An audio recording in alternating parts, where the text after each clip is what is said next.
Well, just into the WIS newsroom, Lieutenant Governor Pamela Evette responding to calls to defund SC State after the university canceled her speech at graduation next week. In a new statement, she says in part, quote, "I applaud the members of the General Assembly who, like me, firmly believe that not one dime of taxpayer money should ever go to a school that discriminates against conservative views.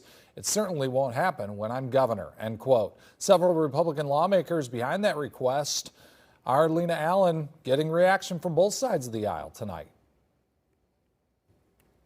The request in response to the university uninviting Lieutenant Governor from speaking at next week's graduation. Let's get to Lena, who has the details on that latest request.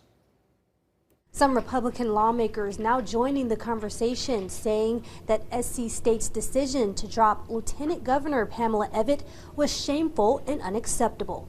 They're calling for the HBCU to face funding cuts. And then it was kind of cowardice to rescind that invitation after they had sent it. State Representative Melissa O'Remus, one of 8 signatures on a letter requesting funding be pulled from SC State. 2 of the supporters are from the Midlands, Lexington County Representative John Kilmartin and Representative Cal Forrest Jr., who represents Lexington and Saluda County. The rescinded invite coming after students protested for 2 days, saying Evette's morals don't align with their university. O'Remus says students have a right to protest, but the institution should have never silenced Evette.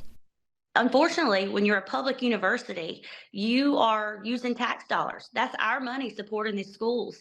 And so we make the decision. If you're going to pick and choose winners, and you're going to pick and choose and not educate everyone accordingly, then no, you should be shut down. Former SC State's board member and Richland County State Representative Hamilton Grant responding to the letter, saying freedom of speech is being weaponized. So it's a cowardice attempt to throw a rock and hide their hand. He says it will only hurt an institution that's already underfunded. The request coming at a time when university leaders are requesting $8 million from lawmakers for security upgrades. In the past year, there's been 2 deadly shootings on the campus. When it is well documented that the resources are not there to make the campus safe, pay us what you owe us. State Representative Bruce Bannister is the chairman over the House Budget Committee. His office tells me they haven't received the letter.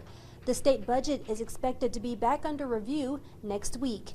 Lena Allen, WIS News 10. Now, others in support and against the letter are also responding, and you can head over to WISTV.com to read those comments.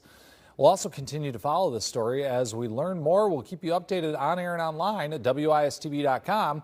You can also scan the QR code on your screen where you can download our app and be the first to know about any developments in all of this. The app completely free to download.